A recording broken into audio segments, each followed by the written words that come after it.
Historias para compartir.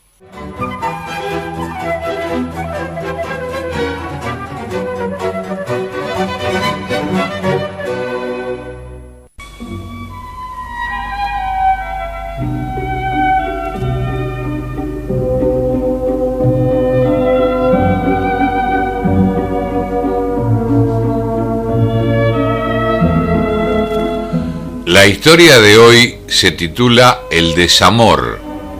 Protagonistas Bernardino Rivadavia y Juana del Pino.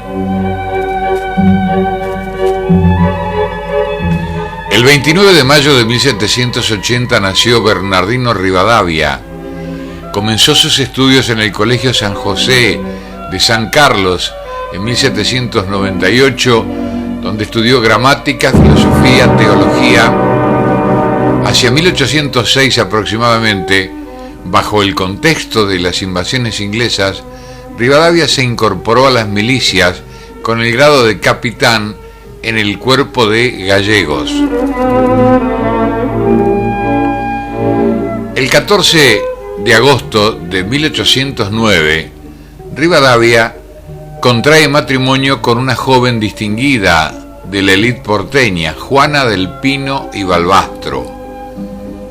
Juana era hija de Joaquín del Pino, octavo virrey del Río de la Plata.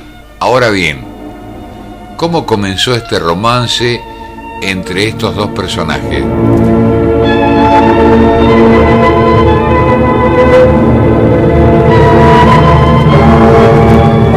A los 15 años, Juana se trasladó con su familia desde Montevideo a Buenos Aires porque su padre había sido designado virrey del Río de la Plata en el año 1801. Juana conoció a Bernardino Rivadavia en una de las ceremonias que organizaba su padre. Esto lo hacía anualmente Joaquín del Pino, cuando recibía a los 12 mejores alumnos del Real Colegio de San Carlos. Allí estos daban sus respetos al virrey y compartían la tertulia con su familia. Entre ellos estaba Bernardino. Así fue que Juana, con 17 años, y Rivadavia, con 23, se conocieron.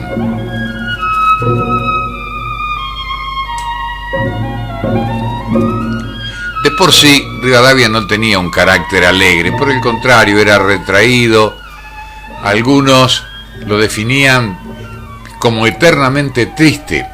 Quizá esta personalidad apática se debía a su historia personal, atravesada por las tragedias.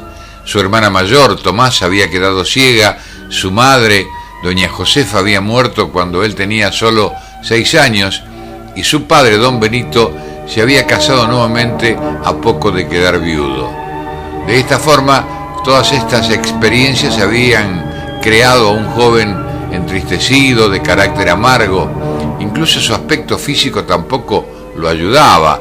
Era regordete, petizo y para algunos decididamente feo, de tal manera que estas características físicas fueron el blanco perfecto para sus enemigos, quienes lo apodaron como el mulato. Sin embargo, más allá de estas cuestiones, poseía una respetable cultura para la época, obviamente. Quizá fue este capital cultural lo que conquistó a Juanita del Pino. Quizá también esta historia demuestra que el amor es ciego y algunas veces también es tonto.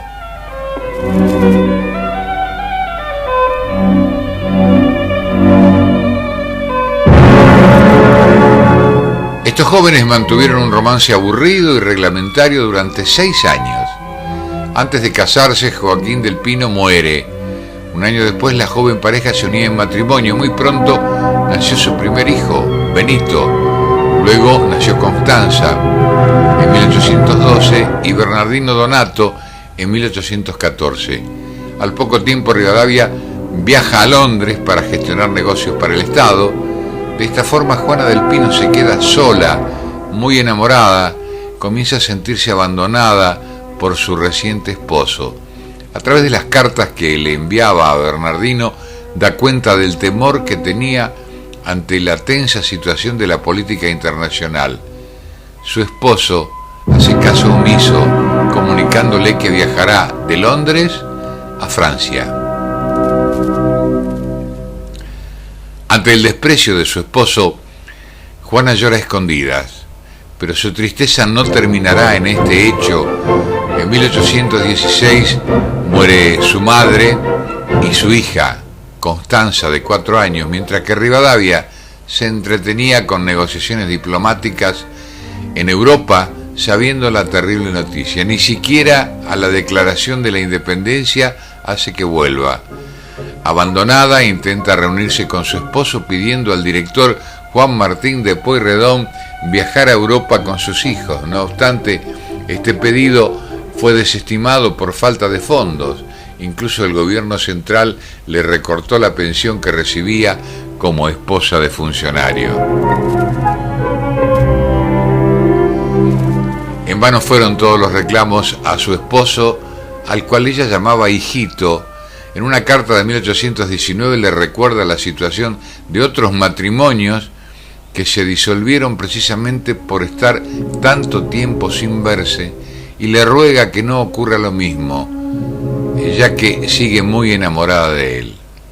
La batalla entre Juana y la política por la atención de Rivadavia quizá terminó cuando éste se retiró oficialmente de la vida pública, pero no es así. En 1829 viaja a Francia, deja a su familia en Buenos Aires, y esto demuestra que este desprecio iba más allá.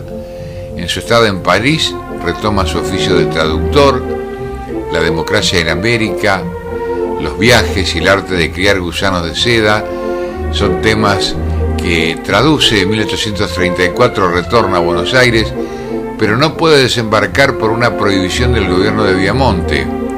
Juana y su hijo Martín, que lo estaban esperando en el puerto, deciden ascender al barco, sumándose al exilio de Bernardino. Sus hijos mayores, Benito y Bernardino, tienen otros planes, se han sumado a la causa federal y están luchando para que Juan Manuel de Rosas asuma definitivamente el poder.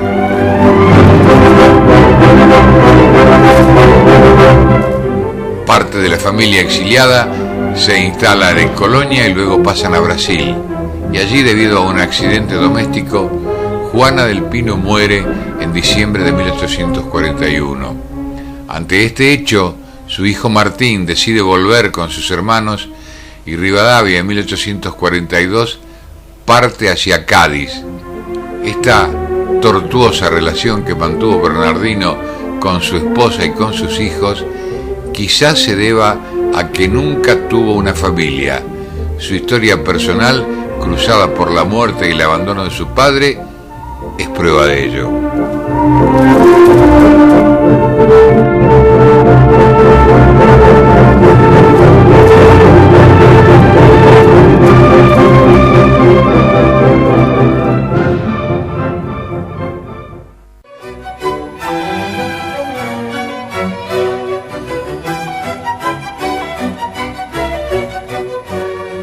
Historias para compartir.